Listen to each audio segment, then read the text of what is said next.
lewat begitu saja, padahal itu deposit akhirat. Satu.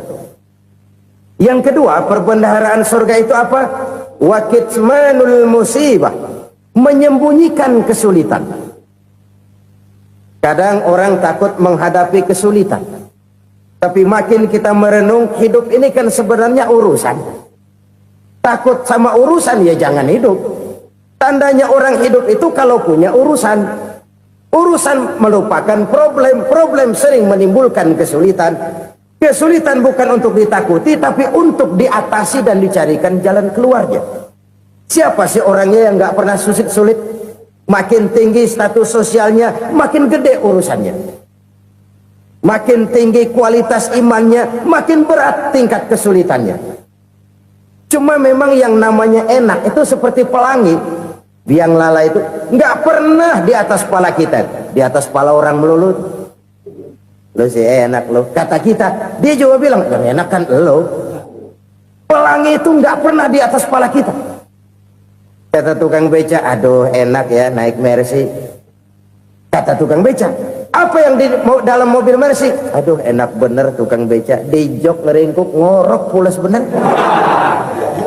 Saya kamar pakai AC sejuk, tempat tidur sutra empuk, alga spring bed, gula kulik nggak bisa pulas kalau belum minum Valium, belum tidur. Enak bener tukang beca, di jok ngorok nggak tahu wetan kulon. Si tukang beca bilang yang di Mercy enak, yang di Mercy bilang tukang beca enak. Inilah enak, nggak pernah di atas kepala kita, di atas kepala orang lain melulu enak itu. Nah saudara-saudara,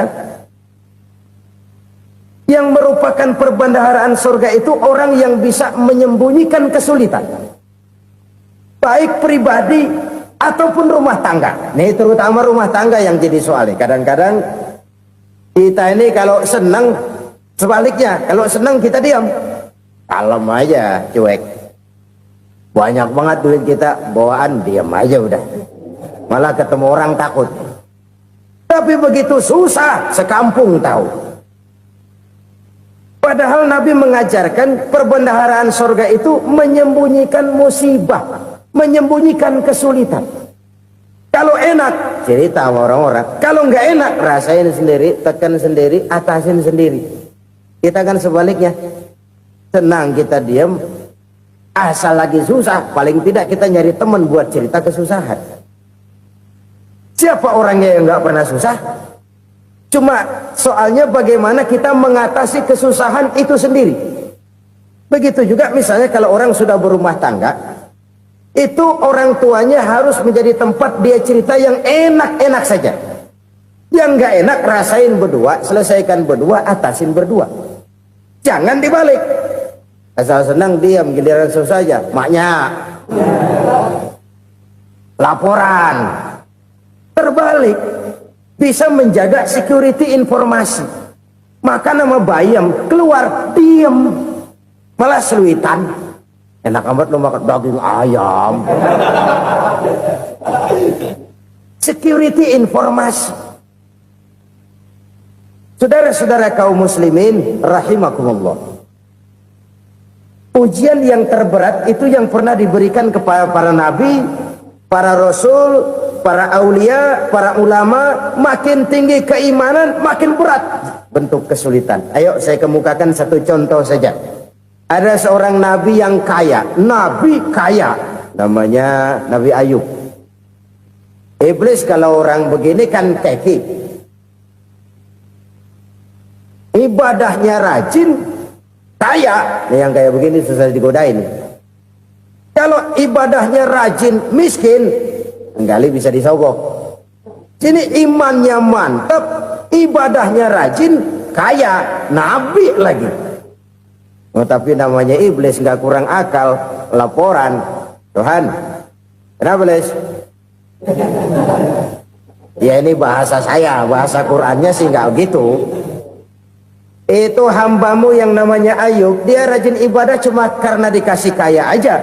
Coba kasih miskin dia, berhenti dia sembahyang. Ah, kamu bisa aja. Saya tahu Ayub itu hambaku yang ikhlas. Saya buktiin Tuhan, silahkan. Dibuktiin lah, iblis turun ke alam ini. Yang mula-mula dia lakukan, dia rusak sawah ladang Nabi Ayub. Dia binasakan binatang ternak Nabi Ayub. Sehingga dalam waktu singkat, jatuhlah Nabi Ayub dari orang paling kaya jadi orang paling miskin. Beliau masih ibadah di mihrab dalam masjid. Datang iblis. Saudara Ayub, ya, lagi ngapain? Ibadah. Nyembah Allah, nyembah Allah. Oh, percuma. Kenapa? Tuhan yang ente sembah nih, dia udah bikin miskin ente. Sawah ladang ente hancur lebur, binatang ternak binasa. Sekarang ente jadi orang paling miskin. Ngapain nyembah Tuhan kayak begitu? Tekor. Udah berhenti dah ibadah, berhenti ibadah. Ini iblis sama Tuhan laporannya lain, yang dikerjakan kepada Nabi Ayub juga lain. Benar begitu iblis kata Nabi Ayub? Iya, sawah ladang saya habis, buras. Binatang ternak saya binasa, binasa. Saya miskin, bangpak. Apa jawab Nabi Ayub? Bukan innalillahi, ya, ini hebat. Alhamdulillahillazi a'tani wa akhza minni. Segala puji bagi Allah yang telah memberikan harta kepada saya dan sekarang mengambilnya lagi. Alhamdulillah. Allah yang ngasih, Allah yang ambil. Itu mah urusan Allah. Iblis cuman ibadah jalan terus, sujud lagi Nabi Ayub. Iblis seleher gondok banget. Dasar Nabi nggak mempan dia apa-apain. Miskin malah alhamdulillah. Allah yang ngasih, Allah yang ngambil. Jadi kalau kita tidak komit, kita tidak terikat kepada kaya, miskin, senang, susah, apa yang bisa bikin kita susah? Jadikan kekayaan, kemiskinan, jadikan senang susah sebagai anak buah yang bisa kita atur. Jangan kekayaan ngatur kita, jangan kemiskinan ngatur kita. Kita yang harus mengatur mereka. Senang susah, kaya, miskin, bahagia, sengsara, jadikan itu anak buah yang bisa kita atur. Kalau sekarang kita kaya, lain saat boleh jadi kita miskin, semiskin-miskinnya. Allah yang ngasih, Allah yang ngambil. Tenaga mana yang bisa menghalangi? Ibadah jalan terus. Iblis makin gondok. Dasar Nabi loh.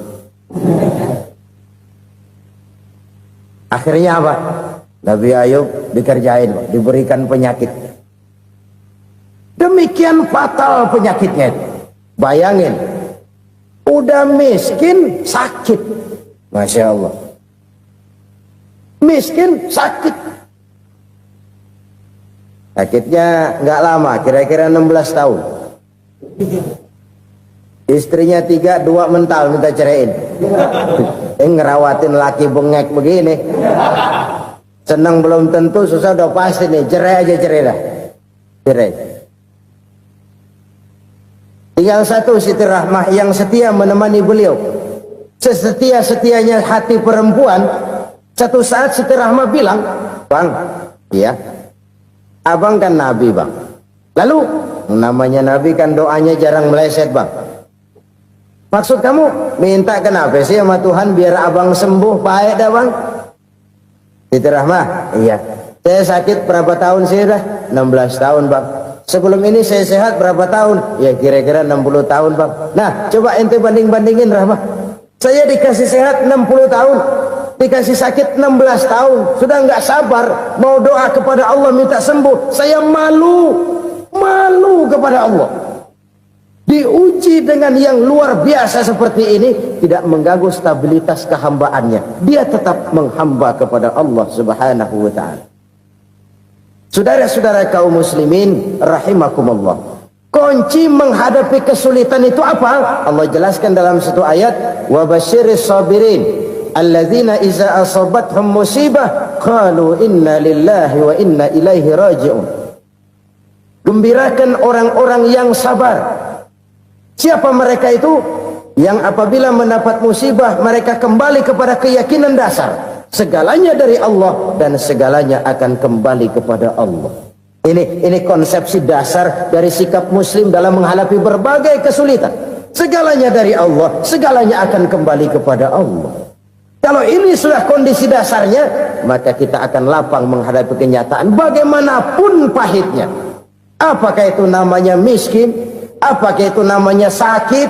bahkan maut sekalipun, segalanya dari Allah, segalanya akan kembali kepada Allah. Ini sikap hidup, bukan sekedar ucapan.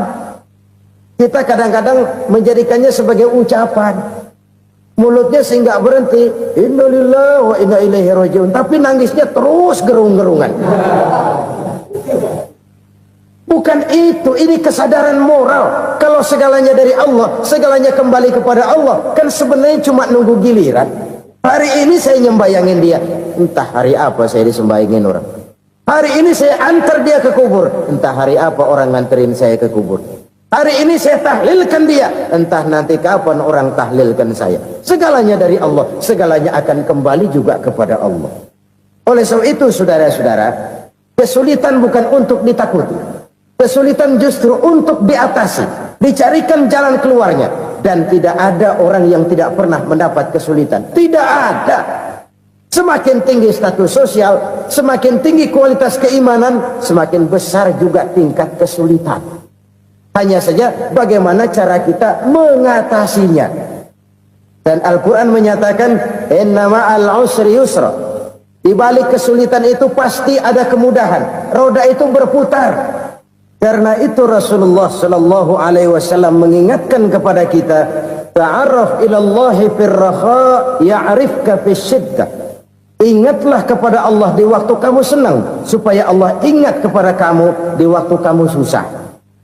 Kalau waktu senang kita ingat kepada Allah, kita susah, Allah tidak akan meninggalkan kita.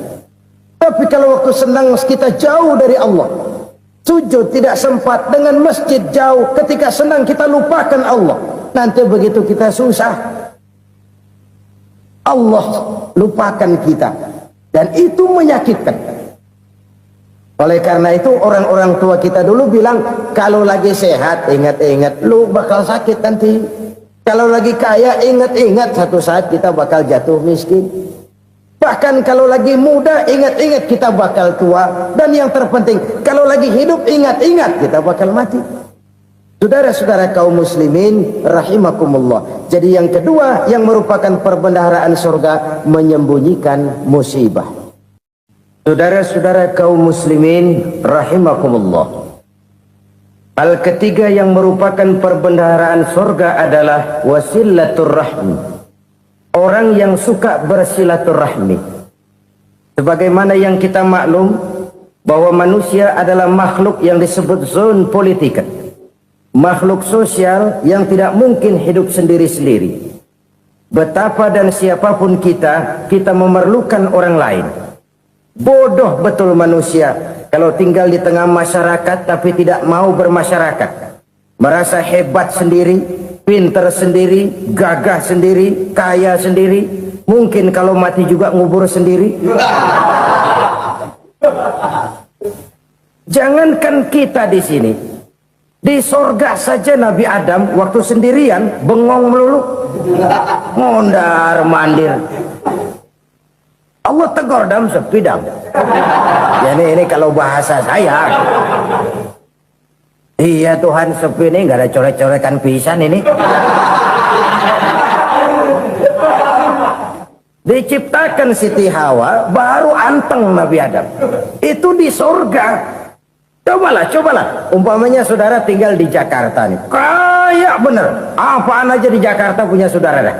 Jembatan Semanggi ambil. Monas Buntel bawa pulang. Hotel-hotel ambil semua. Cuman tinggal di Jakarta sendirian, apa enaknya? Betapa dan siapapun kita perlu orang lain.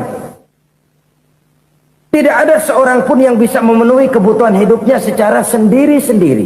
Nah, Islam telah menyelamatkan manusia dari ras diskriminasi, mengikat manusia dengan persaudaraan yang berlandaskan kepada akidah. Karena itu dianjurkan bersilaturahmi. Bahkan Nabi menyatakan, man arada ayyubsata lahu fi rizqihi wa yunsa'a fi atharihi falyasil rahimah. Siapa yang kepengen diluaskan rezekinya dan dipanjangkan usianya, banyaklah ia bersilaturahmi. Siapa yang kepengen dimudahkan rezekinya, hendaknya ia banyak bersilaturahmi. Kalau banyak teman, kesulitan kan paling tidak ada tempat cerita. Udah susah, sendirian kita pikirin diri, nggak ada tempat tukar pikiran. Cepet banget sama bengek. Dilawan sendiri.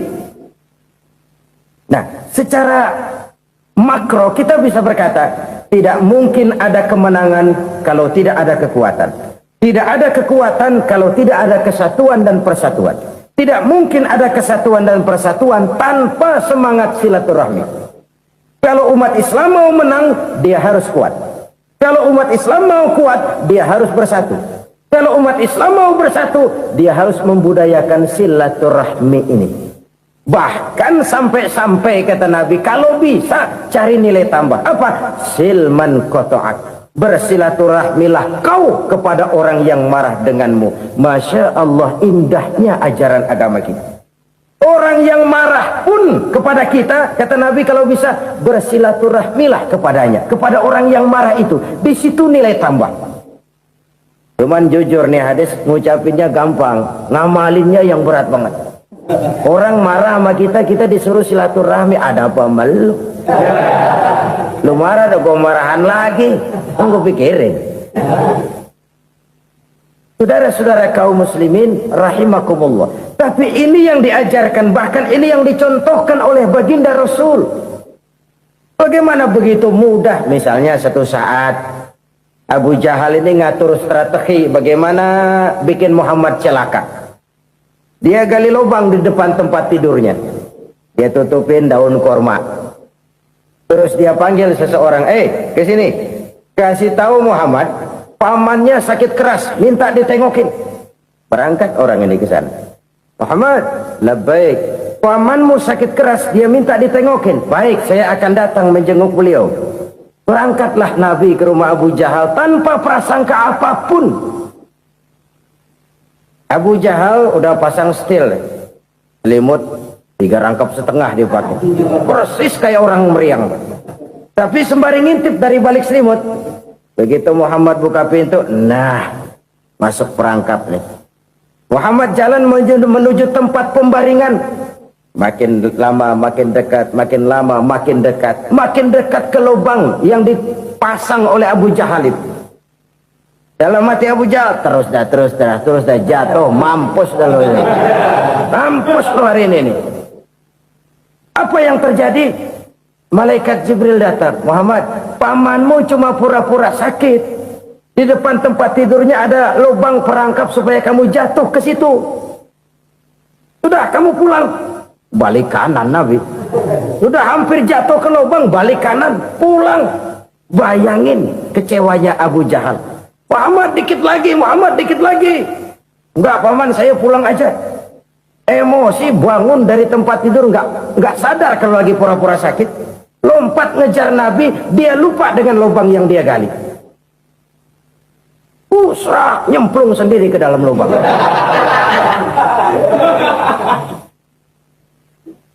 Nabi terus berlalu. Ini terjadi keanehan. Jatuh ke lubang yang dia gali itu sebenarnya nggak terlalu dalam ya, antara 3-4 meteran lah. Tolong saya jatuh ke lubang ini. Datanglah pelayan-pelayannya itu. Angkat saya dari sini. Oh, yang ngulurin tambang. Satu gulung, belum juga nyampe itu tambah. Kurang, beli lagi ke warung. Sambung, ulur lagi, nggak juga bisa sampai. Wah, ini kerjaan Muhammad ini. Tolong, siapa salah seorang kamu ke rumah Muhammad, kasih tahu encangnya kecebur. Minta ditolongin. Sampaikan kepada Rasul. Kenapa? Pamanmu jatuh ke lubang, Muhammad minta tolong diangkatin. Tambang udah nyambung-nyambung nggak nyampe juga. Ya, nanti saya datang, saya tolong. Cobain. Nyata-nyata orang berniat jahat mau mencelakakan dia. Datang dia menolong. Ini yang disebut air tuba dibalas air susu ya ini. Bukan sebaliknya. Air tuba dibalas air susu. Paman, kecebur ya? Iya Muhammad, tolong ini. Pegang tangan saya. Nabi ulurkan tangannya. Nyampe. Dipegang oleh Abu Jahal. Diangkat ke atas. Sampai atas, apa kata Abu Jahal? Sihirmu memang hebat Muhammad. Udah ditolongin dikata sihir. Yang enak kita kemplang kan itu orang begitu. Urusan apa? Tapi inilah akhlak. Kalau bisa kamu bersilaturahmilah dengan orang yang marah kepadamu sekalipun. Orang marah kita tetap baik. So, kalau kita berbuat baik sama orang yang memang baik, rasanya sih biasa-biasa aja. Orang baik kita baik lagi, ya draw aja, belum ada nilai tambah di situ. Baru ada nilai tambah kalau kita bisa berbuat baik kepada orang yang nyakitin kita. Itu namanya kita setingkat di atas dia. Dia sakitin kita, kita berbuat baik sama dia. Dia pelit sama kita baik sama dia. Dia marahin kita deketin dia. Di situ kita punya nilai tambah. Jadi siapa yang ingin diluaskan rezekinya, kata Nabi, dan dipanjangkan umurnya, hendaklah ia banyak-banyak bersilaturahmi. Sederhana sebenarnya silaturahmi, tapi silaturahmi membangkitkan semangat kesatuan dan persatuan. Kesatuan dan persatuan melahirkan kekuatan. Dalam matematika 1 ditambah 1 pasti 2. Tapi di tengah masyarakat, 1 orang takut ditambah 1 orang takut, hasilnya jadi 2 orang setengah berani. Kenapa setengah berani? Karena udah berdua.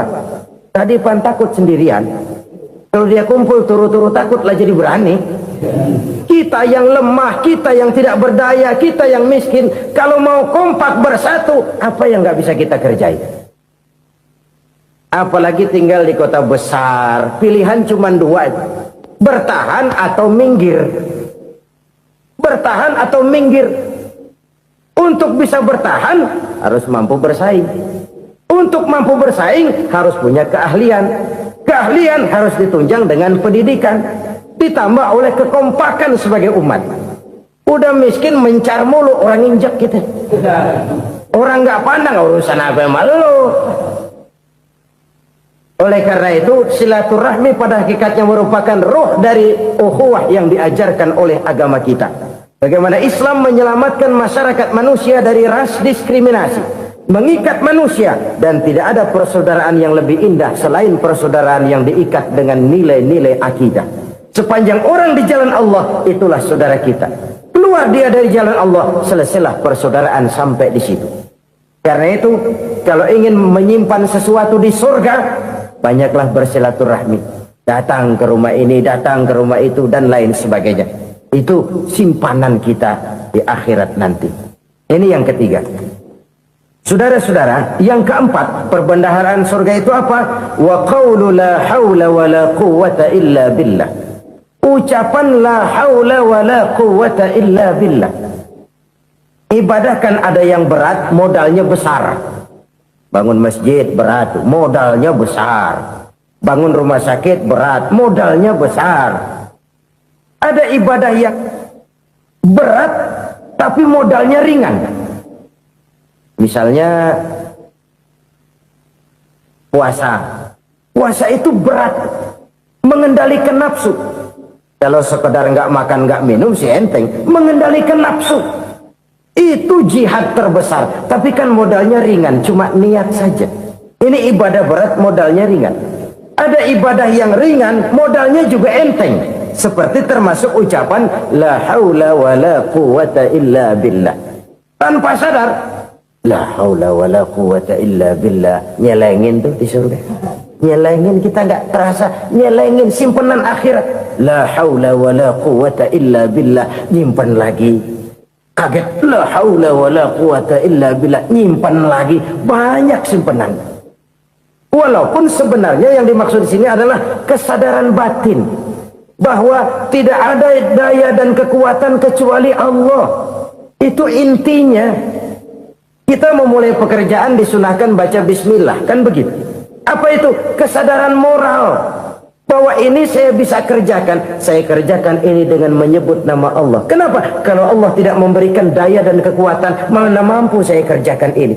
Maka saya kerjakan ini dengan menyebut nama Allah. Bismillah. Kesadaran moral. Manusia hanya wajib berusaha, tapi nggak pernah wajib berhasil. Banyak hal-hal yang kalau kita renungkan secara rasio, nggak mungkin Tapi jadi kenyataan, la haula wala quwata illa billah. Tidak ada daya dan kekuatan kecuali bagi Allah semata-mata. Kesadaran moral akan kelemahan dan keterbatasan makhluk bernama manusia. Kadang kita kagum dengan otak, tapi kita sering lupa sama yang bikin otak. Padahal bagaimanapun hebatnya otak, yang bikin otak pasti lebih hebat dari otak. Nggak percaya, silahkan otak-otakan. Inilah kecenderungan. Kita kagum dengan pesawat-pesawat mutakhir, bukan main, besi gede banget terbang itu. Alangkah hebatnya. Lalu apa yang bikin otak tidak lebih hebat dari itu semua? Kita puji laut, apa yang bikin laut tidak lebih hebat dari laut itu? La haula wala quwata illa billah. Tidak ada daya dan kekuatan kecuali Allah. Apa yang bisa kita lakukan kalau tidak karena daya dan kemampuan yang diberikan oleh Allah kepada kita? Lahirlah sikap tawadu, rendah hati, tidak melonjak menjadi angkuh dan sombong, sadar akan kelemahan dan keterbatasan diri sebagai makhluk yang diciptakan oleh Allah Subhanahu wa taala. Jadi satu sisi ini ucapan yang berpahala, la haula, jadi wiridan. Pada sisi lain ini kesadaran moral, sikap mental, kesadaran batin bahwa yang punya daya dan kekuatan itu cuma Allah. Kita nggak pantas untuk sombong, sebab sombong itu pakaiannya Allah. Kita nggak sedang pakai pakaian Allah, kegedean. Dan makin kita renungi, makin terbentur. Apa sih yang bisa kita sombongin? Kita mau sombong apa? Kaya, pintar, itu kan semua relatif. Di atas langit masih ada langit lagi. Jadi oleh karenanya, marilah kita menyadari, manusia hanya wajib berusaha, tapi tidak pernah wajib berhasil. Yang berusaha saja tidak wajib berhasil, apalagi yang tidak berusaha. Islam bukan agama orang pemalas yang selesai sholat lalu enggelohom, enggelenggem ayem-ayem. Tapi Islam bukan agama orang sombong yang setelah berusaha lalu tidak memerlukan Allah. Kita bisa saja bikin proyeksi, tahun sekian kita bakal panen besar menurut perhitungan otak. Tapi ada kejadian lain. Apa? Tikus ngambek. Habis itu dimakanin tikus, panen gagal. Proyeksi rasional gagal oleh tikus-tikus yang ngambek itu. Bisa saja terjadi. Tahun depan kita panen besar, urung. Kenapa? Musim panas panjang. Dan sekarang ini koran-koran bikin berita musim mengalami penyelewengan. Bukan cuma manusia yang nyeleweng sekarang. Musim pakai nyeleweng. Mestinya kan musim hujan udah selesai, masih hujan-hujan juga. Musim. Nah sekarang kita boleh bikin proyeksi, kita bakal panen besar. Tahu-tahu musim panas panjang, sawah retak, air kering. Cari teknokrat yang paling botak, suruh pendekin tuh musim panas. La haula wa la quwata illa billah. Inilah kesadaran moral. Saudara, saya teringat satu saat ada seorang konglomerat. Umurnya ya kira-kira 70-an. Satu saat dia ditanya oleh wartawan, "Pak, umur Bapak berapa sih?" "Ya paling 10 tahun." 10 tahun? 10 tahun? Anak Bapak berapa orang? Satu saja? Satu. Harta Bapak berapa? Ya paling-paling bangsa 7 juta kali. 7 juta? Iya. Pak, kenapa Bapak bohongi saya? Bapak punya buku biografi. Koran-koran, majalah-majalah banyak memuat cerita riwayat hidup Bapak. Saya tahu umur Bapak 70. Kenapa bilang cuma 7 tahun? Saya tahu anak Bapak 8. Kenapa cuma bilang 1? Saya tahu harta Bapak miliaran, mungkin triliunan. Pabrik di mana-mana, bank di mana-mana. Kenapa bilang uang Bapak cuma 7 juta? Nah, kata si konglomerat tadi, kamu benar nak, kamu benar. Umur saya kalau jumlahnya memang 70 nak. Cuman ingat-ingat saya, baru 7 tahun terakhir ini saya sujud. Baru 7 tahun terakhir ini saya berusaha dekat dengan Allah. Saya laksanakan perintahnya, saya jauhi larangannya.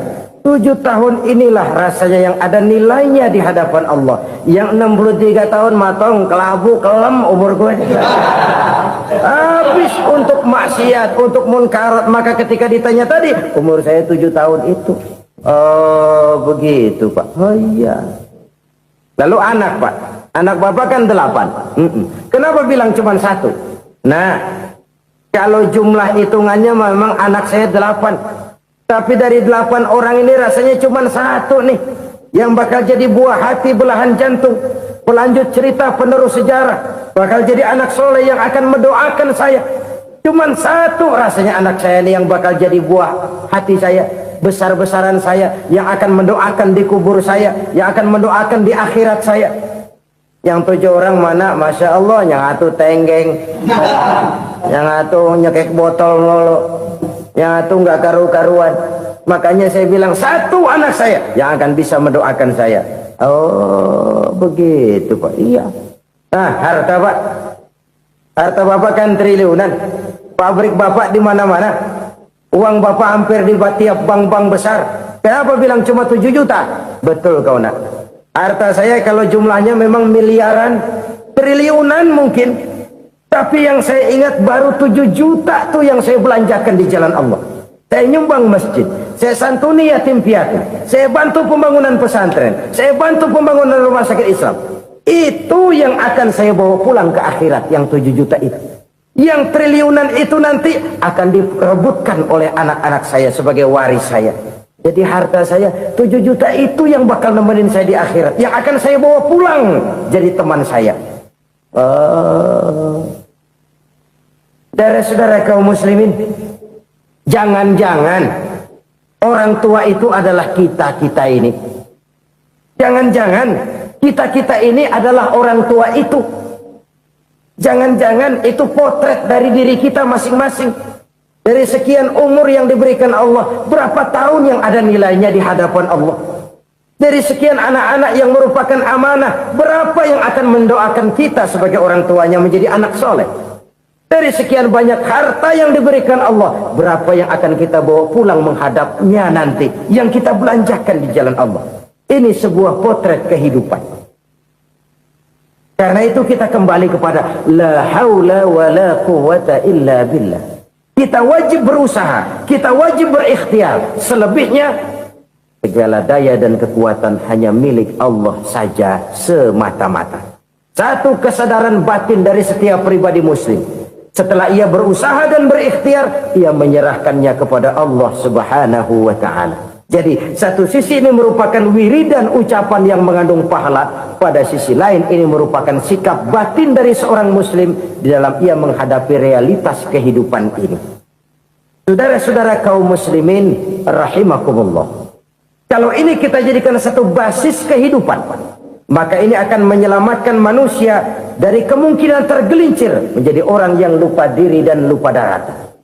Sebab itu Imamul Ghazali berpesan, jadidis safinah fa innal bahra amiq wa khuziz zad fa inna safara ba'id wa khaffifil hamla fa innal hamla sadid.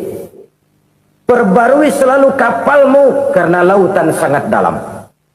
Bawa bekal yang banyak karena perjalanan ini sangat jauh. Ringankan beban karena kebanyakan beban akan menyakitkan. Alangkah indah kalimat ini, alangkah dalam makna yang terkandung di sana. Perbarui selalu kapalmu karena lautan sangat dalam. Apa artinya ini? Jaga mentalmu baik-baik. Pelihara imanmu baik-baik karena hidup penuh cobaan seperti lautan. Kita kalau berlayar di lautan kan kadang-kadang tenang, angin bertiup sepoi-sepoi basah. Jika malam datang, bintang gemintang bertabur menghias cakrawala. Rembulan memantulkan sinarnya dengan indah. Dalam keadaan begitu berlayar enak. Tapi lain saat ombak menggunung, halilintar menyambar, angin topan bertiup. Berapa banyak sudah saudara-saudara kita yang tenggelam di lautan dunia tanpa sadar bahwa dia belum sampai kepada pantai yang akan dituju. Berapa banyak sudah Saudara-saudara kita yang tenggelam di lautan dunia ini tanpa sempat bangkit lagi. Dia menyangka sudah sampai kepada tujuannya. Hati-hati kapal jangan sampai bocor karena lautan sangat dalam. Iman ini jaga baik-baik karena hidup penuh dengan ujian. Wa khuzizat fa inna safara ba'id. Bawa bekal yang banyak karena perjalanan sangat jauh. Saudara mau ke Bandung, bawa duit. Saudara mau ke Surabaya, banyakkan lagi duitnya. Saudara mau ke Mekah, gepokan, iketan tuh duit, nggak lembaran lagi. Makin jauh perjalanan, makin banyak bekal yang harus kita bawa. Kalau saudara dari Jakarta mau ke Surabaya, kagak bawa duit berangkat juga, itu sih bukan berani namanya, nekat. Sampai Surabaya belum tentu, sengsara di jalan udah pasti. Kenapa? Nggak bawa bekal berangkat. Sama juga kita nih, misalnya belum sempat sembahyang, mati. Waduh, berani banget orang. Belum punya bekal, mati. Sengsara di jalan. Atau bekal tidak cukup. Dari Jakarta saudara mau ke Surabaya, bawa duit 500 perak. Paling jauh Cikampek nyampenya itu. Paling jauh itu. Antara jauhnya perjalanan dengan bekal yang saudara bawa tidak seimbang. Hidup ini perjalanan panjang. A walking tour. Dimulai dari alam arwah. Sebelum jasad diciptakan, roh diciptakan lebih dulu. Dari situ pindah ke alam rahim. Dari alam rahim pindah ke alam dunia. Dari alam dunia pindah ke alam barzah. Baru menuju akhirat. Satu perjalanan panjang. Kalau bekal tidak bawa, sengsara di jalan. Bawa bekal yang banyak karena perjalanan ini sangat jauh. Wa khaffifil hamla, ringankan beban karena beban itu cuma akan menyulitkan. Kalau bekal itu sih keperluan, tapi beban nggak kita perluin, cuma ngeberat-beratin. Apa ini beban? Dosa, kecurangan, kebatilan, kezoliman, ketidakadilan, kesewenang-wenangan. Itu akan jadi beban kita di akhirat. Alangkah celakanya, perjalanan panjang, bekal tidak bawa, beban kelewat banyak, alamat sengsara di jalan. Pahala tidak ada, dosa berlipat ganda. Na'udzubillah, summa na'udzubillah. Kalau kita rangkum nasihat Al-Ghazali dengan kisah si konglomerat tadi, kita akan mengambil kesimpulan. Pertama, bekal terbaik dalam menghadapi gejolak kehidupan ini tidak lain adalah iman. Yang kedua, pahala dan dosa. Dua hal kontroversial. Pahala adalah bekal, dosa adalah beban. Tapi kita sekarang kan tidak begitu terangsang kepada yang abstrak. Orang berlomba mencari yang konkret-konkret saja. Yang real. Kalau memang dosa, benjol dong. Kira-kira begitu. Kira-kira begitu. Persis orang Yahudi dulu. Orang Yahudi itu kan pernah minta kepada Nabi Musa. Ya Musa, lan nu'mina laka hatta narallaha jahrah. Musa, kami nggak bakal mau beriman kepada Allah kalau belum kami lihat Allah ada nongkrong di depan kami. Kalau memang Tuhan ada, taruh dong di depan kami. Mau yang konkret-konkret saja. Kalau memang dosa, benjol dong. Kalau memang pahala, berasa dong. Orang terangsang kepada yang real, yang konkret-konkret saja. Karena itu, untuk mengejar dosa, orang mau bayar. Tapi untuk mengejar pahala, walaupun tidak bayar, orang segan. Ini yang dikatakan oleh Nabi, kamu mengharapkan ke surga, tapi kamu berat melaksanakan sesuatu yang bisa membawa kamu ke surga. Kamu ingin jauh dari neraka, tapi tiap saat kamu lakukan perbuatan-perbuatan yang justru menjerumuskan kamu ke neraka. Idda'aitum an-najata minan nar wa ramaitum fiha anfusakum. Kamu ingin selamat dari neraka, tapi kamu lemparkan diri kamu ke neraka. Kamu ingin masuk surga, tapi berat sekali kamu melakukan perbuatan-perbuatan yang bisa menyampaikan kamu di surga. Saudara-saudara kaum muslimin, rahimakumullah. Jadi hal keempat yang merupakan perbendaharaan surga adalah la haula wa la quwwata illa billah. Satu sisi ini merupakan ucapan yang memperberat timbangan akhirat. Pada sisi lain ini merupakan sikap hidup seorang muslim, kesadaran batin yang sangat dalam bahwa tidak ada daya dan kekuatan kecuali Allah. Dan itu kita simbolkan pada saat memulai pekerjaan dengan Bismillah, dengan menyebut nama Allah. Satu kesadaran moral, saya hanya bisa melakukan ini karena diberikan daya dan kekuatan oleh Allah. Lahirlah sikap tawadu, rendah hati, tidak melonjak menjadi angkuh dan sombong. Saudara-saudara, sampai sini dulu jumpa kita kali ini. Semoga 4 perbendaharaan surga ini dapat kita lakukan, yang kelak akan merupakan bekal kita di kemudian hari nanti. Amin ya rabbal alamin. Bapak-bapak, ibu-ibu, saudara-saudara kaum muslimin rahimakumullah. Di dalam kehidupan kita sebagai seorang muslim, minimal 5 kali dalam sehari semalam kita mendengar seruan untuk mendirikan solat yang disebut azan.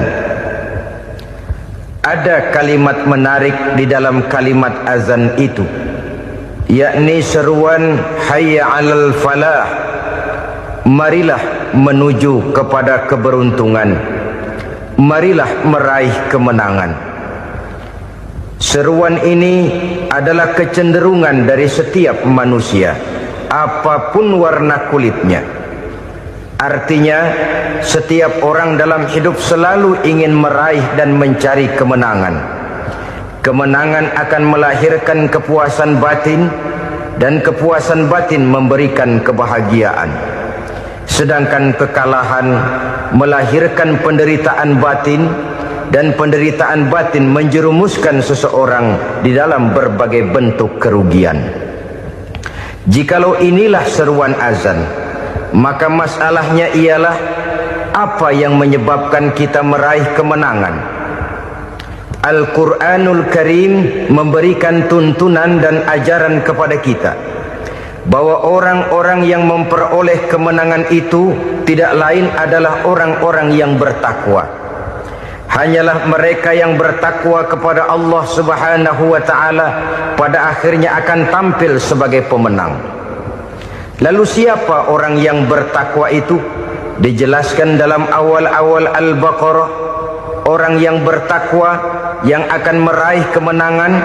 Pertama, allazina yu'minuna bil ghaib, yaitu orang-orang yang beriman kepada yang gaib, percaya bahwa ada alam yang gaib, alam yang abstrak, alam yang tidak bisa dijangkau oleh salah satu daripada panca indera kita. Mereka percaya dan beriman kepada adanya malaikat, beriman kepada adanya iblis dan jin, beriman kepada adanya alam kubur, beriman kepada adanya alam mahsyar, beriman kepada adanya alam akhirat, beriman kepada adanya surga dan neraka. Beriman bukan cuma sekedar beriman dalam ucapan bibir saja, tetapi beriman yang nilai iman itu mampu mewarnai gerak dan gaya hidupnya. Iman yang meresap sampai ke tulang sumsum, kemudian memberikan dampak positif di dalam kehidupan manusia. Alam, kita tahu, adalah sesuatu yang selain Allah, dan Allah bukanlah alam. Apapun namanya selain daripada Allah, itu adalah alam. Alam pada hakikatnya terbagi menjadi 2. Ada alam syahadah, alam nyata, alam konkret, alam yang bisa dijangkau oleh salah satu indera kita. Kemudian ada alam ghaib, alam yang tidak bisa dijangkau oleh panca indera kita, alam metafisika, alam abstrak, alam yang wajib kita imani keberadaannya. Kita percaya bahwa malaikat itu ada, kita percaya kepada jin, bahwa jin itu ada, kita percaya kepada adanya iblis dan setan. Bukan percaya kepada iblis dan setannya, percaya bahwa iblis dan setan itu ada. Itu termasuk salah satu daripada sifat orang yang bertakwa kepada Allah. Saudara-saudara kaum muslimin rahimakumullah, kecenderungan pembangunan yang lebih bersifat materialistis biasanya menggeser aspek kehidupan rohani. Orang berpikir empiri, dan dalam pola pikir yang demikian maka alam gaib tidak lagi mendapat perhatian. Aspek kehidupan yang bersifat rohaniah malah mulai ditinggalkan. Akibatnya terjadilah kepincangan di dalam kehidupan kita. Pernah ada satu pengalaman pribadi dalam perjalanan kembali ke tanah air. Dalam pesawat di sebelah kanan saya duduklah seorang Jerman namanya Heiner Simonsen. Iseng saya ajak kenalan, saya ajak ngobrol, saya tanya dia. Saya bilang, Mas Heiner ini, kalau pesawat yang kita tumpangi ini jatuh ke bawah, kira-kira apa yang bakal terjadi, Mas? Dia bilang, kita semua akan mati. Begitu? Iya. Oke. Apa itu mati? Tanya saya. Dia bilang, untuk tahu apa itu mati, kita harus tahu lebih dahulu apa itu hidup. Saya pikir nih bule bisa ngomong juga. Baiklah kata saya. Apa hidup menurut Anda itu?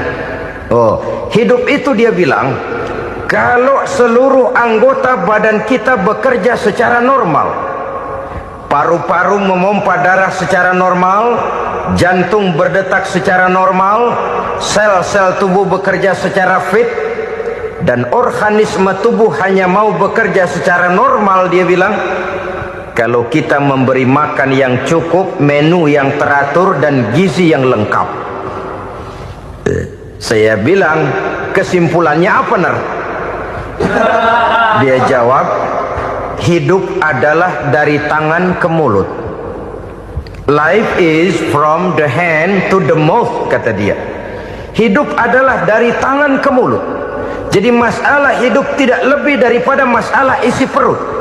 Orang pergi pagi, pulang sore, peras keringat, banting tulang, perut yang dibelain. Saya bilang, you are wrong. Sampean salah, Ner. Kamu orang Islam bukan? Bukan. Pantas. Kenapa saya salah? Dia bilang, ya jelas salah. Salahnya di mana? Kamu ini manusia. Kalau hidup cuma dari tangan ke mulut, saya bilang, kambing di kampung saya juga begitu pikirannya, Ner. Itu kambing di kampung saya, asal perutnya kenyang, sudah hidup dia. Perkara besok bagaimana, lusa prospeknya macam mana, bulan depan ada apa, kambing nggak pernah mikir. Di kampung saya kambing juga pikirannya begitu. Kamu Kristen ya? Tadinya. Loh kok tadinya, lalu apa sekarang kamu ini? Dia bilang, sekarang saya netral. Saya tidak beragama, tapi saya percaya kepada Tuhan sebagai pencipta alam. Saya ingat benar dia bilang, I haven't any religious, but I believe to God as the creator of the world. Kenapa bisa netral begitu, Ner? Habis saya bingung katanya. Islam bilang Islam baik, Kristen bilang Kristen baik, Hindu Buddha bilang Hindu Buddha baik, semua agama baik. Saya netral sekalian, nggak beragama. Yang penting saya percaya kepada Tuhan. Saya bilang, Ner, kamu ini kayak orang mau beli celana, lalu bingung. Yang satu bilang Levi's bagus, yang satu bilang Blue Jean hebat, yang satu bilang Wool England hebat. Celana ini hebat, celana itu bagus, celana ini hebat. Semua celana bagus, kamu bingung. Akhirnya netral, tidak pakai celana. Itu juga salah. Saya pikir-pikir, kemudian saya melihat bahwa dua pola berpikir Heiner ini nampaknya sudah mulai menggejala di lingkungan masyarakat bangsa kita. Disadari atau tidak, secara jujur kita harus berkata, dua pola pemikiran Heiner ini mulai berkembang di tengah masyarakat bangsa kita. Pertama, pola pikir materialisme. Hidup adalah dari tangan ke mulut. Masalah hidup tidak lebih masalah isi perut. Itu yang perlu dibela, dan disitulah arti kehidupan. Pergi pagi pulang sore, peras keringat banting tulang untuk mempertahankan perut. Kalau sudah kemari cara orang berpikir, maka buat apa percaya kepada yang gaib? Untuk apa sholat? Untuk apa puasa? Untuk apa zakat? Untuk apa menghadiri majelis taklim?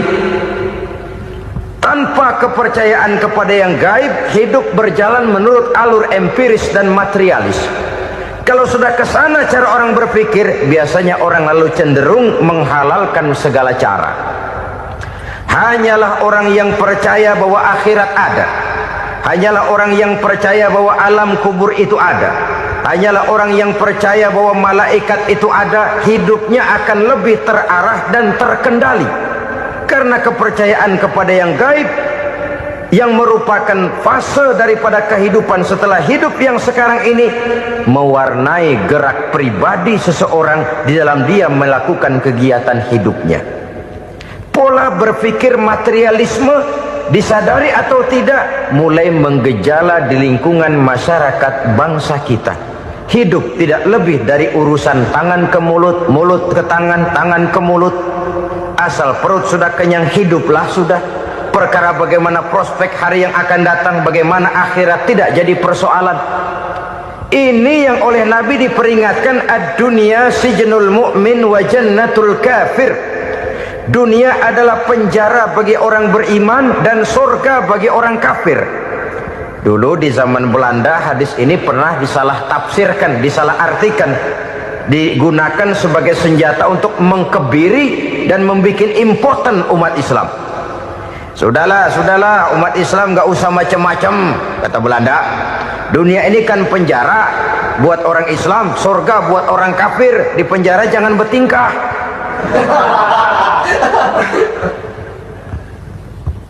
Pengertiannya tidak begitu. Dunia adalah penjara bagi orang mukmin. Artinya dalam kehidupan dunia seorang mukmin tidak bebas memperturutkan hawa nafsunya. Di penjara hawa nafsunya itu. Sebaliknya surga bagi orang-orang kafir. Buat orang kafir surgalah dunia ini. Mereka bebas memperturutkan hawa nafsunya, dilarang tidak terlarang, dicegah pun tidak tercegah. Mereka hidup menurut alur bisikan nafsu mereka sendiri. Kemudian bila ajal datang, maut merenggut nyawa, selesailah surganya sampai di situ. Maka bagi orang-orang yang tidak percaya kepada adanya akhirat, kepada adanya alam gaib, surganya sebatas umurnya. Sekali lagi, surganya sebatas umurnya. Bila umur selesai, ajal pun datang merenggut nyawa, selesailah sudah surganya sampai di situ. Alangkah pendeknya perjalanan orang-orang yang tidak percaya kepada alam gaib ini. Bagi kita mukmin, jikalau kita mampu memenjarakan hawa nafsu, kita bisa bahagia di dunia ini. Dan Islam memang tidak menyuruh kita sengsara di dunia. Raih dunia, kejar dunia, gapai dunia sebagai alat untuk mencapai kebahagiaan di akhirat nanti. Hidup adalah satu perjalanan panjang yang terbentang sejak kita terlahir dari alam rahim sampai kepada alam akhirat nanti. Andai kata kita gagal meraih kebahagiaan di dunia, toh kita masih punya akhirat. Tapi jangan jadi dalil yang melemahkan semangat. Biarin dah kita di dunia kebelangsak, yang penting akhirat. Akhirnya dunia benar-benar kebelangsak. Bagaimana dunia ini bisa kita raih, dan bagaimana meraih dunia untuk menunjang kepentingan akhirat nanti. Yang kedua, dari pikiran Heiner yang saya lihat menggejala di lingkungan masyarakat bangsa kita, timbulnya manusia-manusia netral. Seolah-olah Tuhan yes, agama no. Sama Tuhan percaya, agama ogah. Tuhan ngangguk, giliran agama godeng. Padahal hampir dalam setiap ayat dalam Quran, kata-kata amanu biasanya bergandeng dengan wa amilus sholihat, iman dan amal soleh. Ini sebagai isyarat Tuhan dan agama jangan pernah dipisah-pisah. Apabila kita bertuhan, maka kita harus beragama. Apabila kita beragama, maka agama itu harus bersumberkan dari Tuhan yang kita imani itu. Tidak mungkin kita pisah, Tuhan yes, agama no. sama Tuhan percaya tapi agama bikin sendiri. Sembayangnya cukup bengong 2 jam madep ngulon.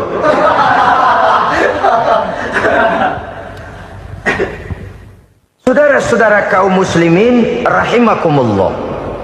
Jadi dengan demikian, agama yang kita akui merupakan unsur mutlak di dalam pembangunan sekarang ini, merupakan bagian dari kehidupan yang menuntun kita bahwa di balik alam nyata ini, di balik alam syahadah ini ada alam gaib. Dan mudabbir, murabbi, yang mengatur, yang menguasai, yang memelihara baik dia alam nyata, baik dia alam gaib, tidak lain adalah Allah Subhanahu wa ta'ala. Di sana ada satu super power, satu maha kekuatan yang kita perlu bersandar kepadanya. Sebagai makhluk nyata yang hidup di alam nyata, berbuatlah secara nyata sebagaimana harusnya kita berbuat. Karena Islam jelas bukan agamanya orang pemalas. Islam jelas bukan agamanya orang yang mengajarkan setelah selesai sholat boleh duduk, nggelenggem ayam-ayam, ndelohom, menghitung bintang di langit sambil menunggu keajaiban. Tidak. Islam adalah agama yang mengajarkan apabila sholat sudah selesai kamu kerjakan, bertebaranlah di permukaan bumi, cari karunia Tuhanmu. Jangan hidup berpangku tangan menunggu keajaiban. Karena hidup bukan undian. Jangan berharap untung besar tanpa mau peras keringat. Tapi di sebalik itu toh kita juga harus yakin bahwa di sisi usaha nyata yang kita lakukan ada satu super power, satu maha kekuatan gaib yang menentukan berhasil dan tidaknya usaha kita. Kepercayaan kepada hal semacam inilah yang mendorong kita untuk mempunyai sandaran vertikal, agar jikalau usaha ini berhasil kita tidak lupa diri dan lupa daratan. Jikalau usaha ini gagal kita tidak putus asa dan buruk sangka, tidak cupik pandangan dan sempit hati, tapi mampu melihat persoalan dengan kacamata putih sambil husnuzon kepada Allah Subhanahu wa ta'ala. Kita percaya malaikat itu ada yang namanya raqib dan atid, mengawasi gerak hidup kita sampai kepada gerak hati kita. Ini memberikan sugesti agar kita berhati-hati, tidak sejengkal tanah pun kita bisa berlindung dari pengawasan raqib dan atid. Ada munkar nakir yang akan menyoal kita di alam kubur. Ada malaikat Malik, penjaga neraka. Ada malaikat Ridwan yang menjaga surga. Kita percaya kepada adanya jin, kita percaya kepada adanya setan, iblis. Percaya kepada adanya, bukan mempercayai si setan, si iblis lalu menjadikannya sebagai teman. Tidak. Percaya bahwa mereka itu ada dan merupakan makhluk Allah yang gaib, yang diciptakan Allah Azza wa Jalla. Kepercayaan kepada alam gaib memberikan motivasi terhadap gerak lahir manusia, sehingga dengan motivasi kepercayaan kepada yang gaib, gerak lahir jadi lebih terarah, jadi lebih terpelihara. Pernah seseorang bertanya, "Pak, apakah adanya akhirat bisa dibuktikan secara ilmiah?" Saya bilang tidak bisa, tidak bisa. Kenapa? Karena yang berangkat nggak pernah pulang kemari lagi. Kalau dia pulang kemari bisa kita tanya bagaimana enak di sono. Cuma secara moral saya katakan, lebih beruntung orang yang percaya kepada akhirat daripada yang tidak. Sekarang saudara percaya akhirat ada, lalu saudara baik-baik di dunia, sholat, puasa, zakat, menolong orang lain, menebarkan kebajikan. Saudara mati, andai kata akhirat tidak ada, toh dalam hidup saudara sudah berbuat baik. Paling tidak nama saudara akan dikenang sebagai orang baik. Sebaliknya, saudara percaya, kata saya, bahwa akhirat tidak ada, lalu hidup semau-maunya, tenggelam dalam maksiat dan munkarat, menentang Allah, tidak mau ruku dan sujud.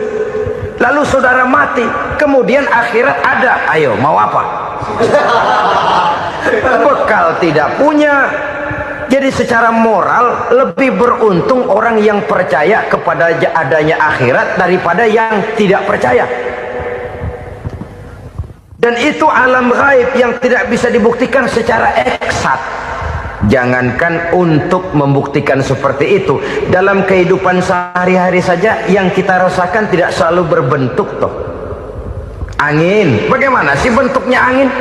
Kita tidak tahu. Merah, buktinya kalau dikerok merah. Yang merah itu kulit, yang kulit kita bukan anginnya. Sakit, rasa sakit itu ada, tapi bagaimana bentuk sakit kita nggak pernah tahu. Kalau kita makan cabai pedas, bagaimana bentuk pedas itu tidak ada, tapi rasa ada. Bentuk pedas hijau, cabenya bukan pedasnya. Tidak semua yang kita rasakan bisa kita gambarkan dalam bentuk yang konkret. Oleh karena itu, sekali lagi bahwa kepercayaan kepada alam yang gaib mampu memberikan satu sugesti yang menata kehidupan seseorang lebih lurus, lebih terarah, dan lebih terkendali. Maka wajar kalau kepercayaan kepada yang gaib mengantarkan seseorang untuk meraih kemenangan. Kenapa? Dia percaya kepada yang gaib, bahwa akhirat ada, bahwa alam kubur ada, bahwa pertanggungan jawab itu ada. Maka dia lalu tidak hidup saenae udele dewe, itu loh. Tidak hidup menurut seleranya sendiri, terarah, teratur. Ini cirinya yang pertama. Orang bertakwa yang akan meraih kemenangan, mereka beriman, mereka percaya kepada yang gaib. Bahkan hal-hal konkret saja selalu berangkat dari yang gaib.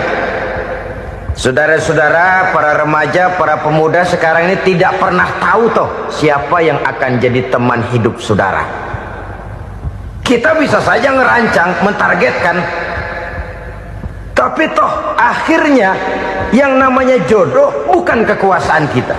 Rezeki di luar kemampuan kita. Begitu juga ajal.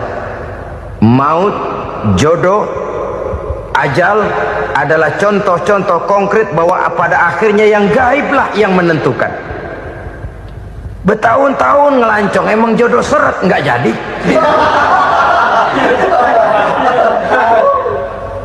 Begitu kenal baru setengah malam nginep ditangkap hansip kan. Hal-hal semacam itu kadang-kadang kita berpikir suuzon, gilet, perempuannya cakep banget, lakinya rebek amat. Memang begitulah jodohnya. Memang begitulah jodohnya. Saudara hadirin ma'asyiral muslimin yang saya hormati, jadi hal-hal yang konkret saja kita yakini sepenuhnya ditentukan oleh satu superpower yang gaib itu tadi. Dari sanalah segala ketentuan itu berangkat dan kesanalah segalanya akan kembali. Maka kepercayaan kepada yang gaib meluruskan gerak hidup seseorang dan itu akan mengantarkan dia kepada meraih kemenangan. Satu. Yang kedua, wa yuqimuna shalah. Orang bertakwa yang akan meraih kemenangan itu adalah orang-orang yang mendirikan sholat. Kenapa sholat mengantarkan orang untuk meraih kemenangan? Yang jelas, inna sholata tanha anil fahsya'i wal munkar. Sholat mampu mencegah manusia dari perbuatan keji dan munkar.